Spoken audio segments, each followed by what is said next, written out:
សួស្តីអ្នកទាំងអស់គ្នានៅក្នុងវីដេអូនេះខ្ញុំមកនិយាយតាក់ទងរឿងប្រាក់ចំណូលរបស់ប្រជាជននៅអាមេរិកជាមធ្យមហើយនឹងត្រូវនឹងការងារមួយចំនួនព្រមទាំងការកាត់ពន្ធណាយើងធ្លាប់តែឮគេល្អូថារឿងបងពន្ធនៅអាមេរិកថ្លៃឥឡូវមកមើលមួយខ្ញុំថាវាថ្លៃកម្រិតណាដូចមានអារម្មណ៍ថាលុយរបស់យើងបានមកឡើងដូចត្រូវចោលប្លន់អញ្ចឹងណាឡើងច្រើនលុយកាត់ច្រើនណាអញ្ចឹងមកមើលមួយគ្នាឥឡូវចាប់ផ្ដើមពីទី1ប្រាក់មធ្យមនៅអាមេរិកយើងគិតតែអ្នកបានតាំងពីមានច្រើនមែនតិចអ្នកខ្លះរកបានត្រឹមតែ30000ក្នុងមួយឆ្នាំទេអ្នកខ្លះអាចរកបានទៅដល់150,000 200,000 30,000មួយឆ្នាំអញ្ចឹងទៅហើយបើ CEO វិញណាក្រុមហ៊ុនគេជួល CEO មកវិញប្រាក់ខែឡើងលើសអ្នកធ្វើការធម្មតាឡើងរាប់រយដង CEO អាចបានដល់ទៅ1លាន2លាន3លាន4លាន5លាន8លានក្នុងមួយឆ្នាំតាមប្រភេទក្រុមហ៊ុនតាមប្រភេទការងារថ្លៃCEO ជួល CEO មកហ្នឹងខុស CEO មួយអាចជួលក្រុមហ៊ុនជួលអ្នកធ្វើការធម្មតាបានឡើង100នាក់200នាក់300នាក់អីតាមហ្នឹងអញ្ចឹងទៅណាអញ្ចឹងបានថានៅនេះប្រាក់ចំណូលហ្នឹងគឺខុសគ្នាខ្លាំងតតែមែនតែនហើយបើគិតជាមធ្យមហ្នឹងទាំងអ្នកបានតិចអ្នកបានច្រើនហ្នឹងគឺមួយឆ្នាំជាមធ្យមគេរកបាន$64,000ក្នុងមួយឆ្នាំអញ្ចឹងយើងគិតជាឆ្នាំណាគេនៅនេះគេគិតបើមិនគិតជាគេគិតជាម៉ោងឬក៏គេគិតជាឆ្នាំអញ្ចឹងមកនឹងមួយទៀតមកដល់ប្រាក់$64,000ក្នុងមួយឆ្នាំហ្នឹងមិនបានទាំងអស់ទេឥឡូវពេលដែលយើងយកទៅចែកជាខែអត់ទាន់បងពន្ធនៅសល់$5,300ក្នុងមួយខែពេលបងពន្ធហើយអស់ឡើង1000ជាងនៅសល់$4,200ក្នុងមួយខែអញ្ចឹងមុនបងពន្ធ$5,300ដល់ពេលបងពន្ធហើយនៅសល់4,200នៅសល់$4,200អញ្ចឹងពន្ធហ្នឹងមានអីគេខ្លះពន្ធដែលតម្រូវការបងជាចាំបាច់ហ្នឹងមានពន្ធសហព័ន្ធហ្នឹងសម្រាប់ទូទាំងសហរដ្ឋអាមេរិកទាំងមូលសហព័ន្ធហ្នឹងហៅ Federal Tax បន្ទាប់មក Social Security ប្រាក់ហ្នឹងសម្រាប់ឧបត្ថម្ភចាស់ជរាមានណាគេចាស់គាត់ឈប់ធ្វើការហ្នឹងគាត់បាន Social Security ប្រាក់ពន្ធនឹងឯងហើយនឹង Medicare សម្រាប់អ្នកចាស់អ្នកមានជំងឺអីហ្នឹងគឺបានប្រាក់ Medicare ហ្នឹងសម្រាប់ជួយពួកគាត់ហើយយើងយកលុយយើងបង់អាហ្នឹងយើងរំពឹងថាពេលយើងចាស់ទៅហ្នឹងយើងនឹងបានអាហ្នឹងដូចគ្នាហ្នឹង Social Security Medicare ហ្នឹងហើយមិនទៀតនេះ State Tax ហ្នឹងបងពន្ធសម្រាប់តាមរដ្ឋមួយសហព័ន្ធហ្នឹងគឺពន្ធហ្នឹងដូចគ្នាទាំងអស់ណានៅរស់នៅណាក៏ដូចគ្នាដែរនៅក្នុងសហរដ្ឋអាមេរិកត្រូវបងពន្ធសហព័ន្ធហ្នឹងដល់ពេល State Tax នេះបើយើងរស់នៅ North Carolina នេះបងឲ្យរដ្ឋ North Carolina បើនៅ DC បងឲ្យនៅ DC ចឹងទៅហើយមានបើនៅ Florida វិញអត់មាន State Tax ទេចំណេញអ្នកនៅហ្នឹងព្រោះរដ្ឋគេហ្នឹងគេអត់យកពន្ធសម្រាប់រដ្ឋទេអញ្ចឹងចំណេញបានលុយច្រើនដែរតាមមួយខែតោះឥឡូវមកមើលការងារត្រួសមួយចំនួនទៀតការងារទី1នេះធ្វើជាproduct engineer នៅ Deloitte ក្រុមហ៊ុន Deloitte ក្រុមហ៊ុន consultant ធំមែនតើនៅសហរដ្ឋអាមេរិកបានប្រាក់ខែច្រើនណាស់តែនេះត្រូវការចំណេះដឹងច្រើនណាស់បទពិសោធន៍អី10ឆ្នាំហើយមិនណាមកបាននេះប្រាក់ខែបាន$14,000គេនេះគេគិតជា KK ហ្នឹង 144K ក្នុងមួយឆ្នាំហ្នឹងគិតទៅវាត្រូវជា$14,000ក្នុងមួយឆ្នាំទៅដល់$266,000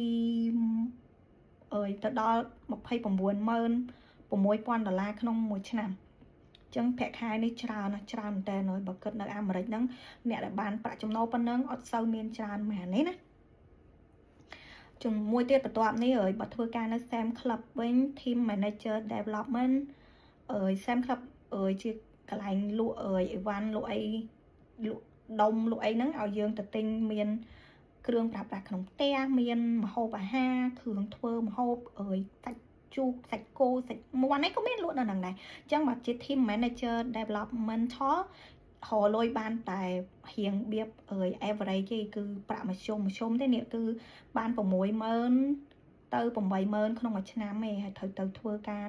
នៅ office ហើយធ្វើការពេញម៉ោងអញ្ចឹងមួយថ្ងៃ8ម៉ោងអញ្ចឹងទៅ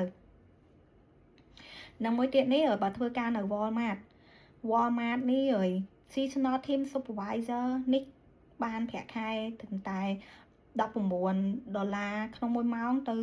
$32ក្នុង1ម៉ោងឯងបើ$32ក្នុង1ម៉ោងរៀងច្រើនគួរសមដែរបើ$19ក្នុង1ម៉ោងអើយគិតជាឆ្នាំទៅបានត្រឹមតែ30000ជាងឯងក្នុងមួយឆ្នាំអត់ច្រើនទេពិបាករស់នៅអាមេរិក30000ជាងក្នុងឆ្នាំអញ្ចឹងឥឡូវអើយបើខ្ញុំគិតទៅជាបើខ្ញុំគិតថាបើសិនជាគិតជាអើយ$25ក្នុង1ម៉ោងយកមកជុំកដាហ្នឹងវិញគឺប្រាក់ខែនឹងបានចូល50000ក្នុងមួយឆ្នាំដែរគ្រាន់បើដែរការងារមួយទៀតនេះ Sustainability Lead Specialist យើងស្គាល់ហើយ World Wildlife Fund Panda WUS ហ្នឹងនៅស្រុកខ្មែរក៏មានដែរការងារនេះរៀងការងារលំដាប់រៀង manager ណាបានរៀងបានប្រាក់ខែប៉ុណ្ណឹងដែរគឺបានប្រាក់ខែពី100000ទៅ15000ក្នុងមួយឆ្នាំនេះធ្វើការនៅ Washington DC តោះឥឡូវខ្ញុំចង់មកមើលលម្អិតរឿងការបង់ប្រាក់ពន្ធបន្ថែមទៀតឥឡូវចូលមើលការងារមួយនេះការងារជា seasonal team supervisor ការងារនេះនៅ Alabama ចឹងបានប្រាក់ខែខ្ញុំយកអាមធ្យមរ៉េងកដាល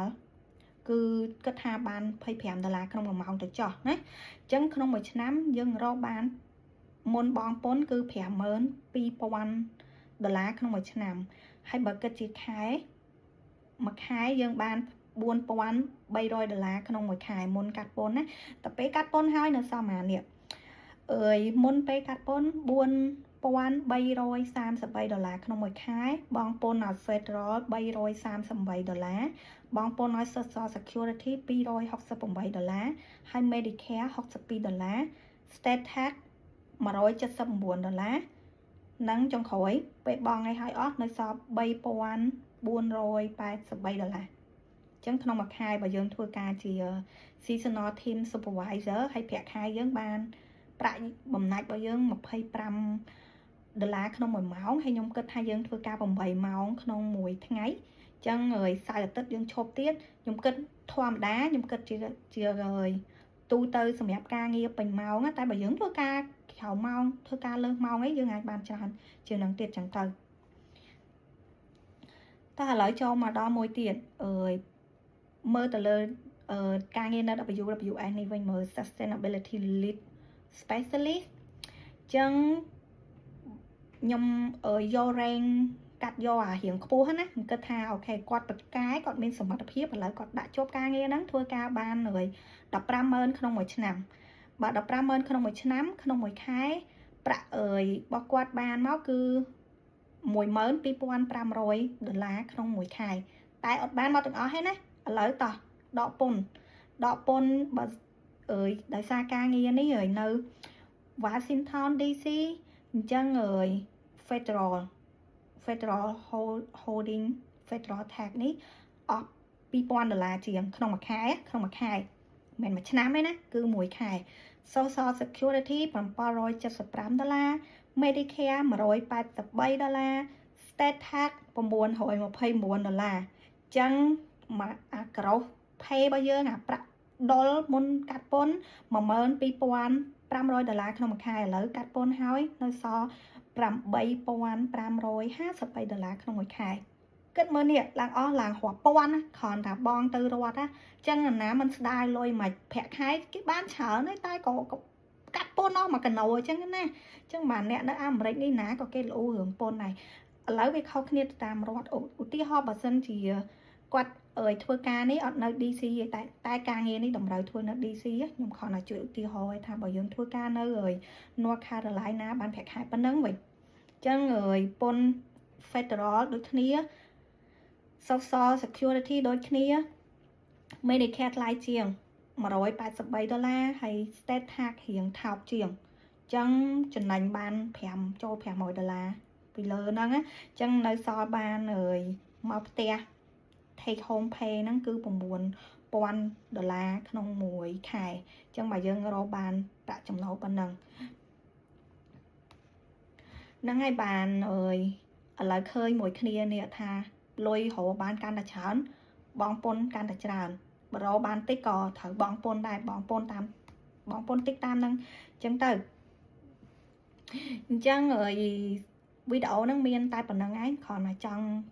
và hai chỉ qua miến ấy tha nó ní thử dương thử bom pôn ọ còn rất pan này bà chồng nâu ta một phê ca nghi nó người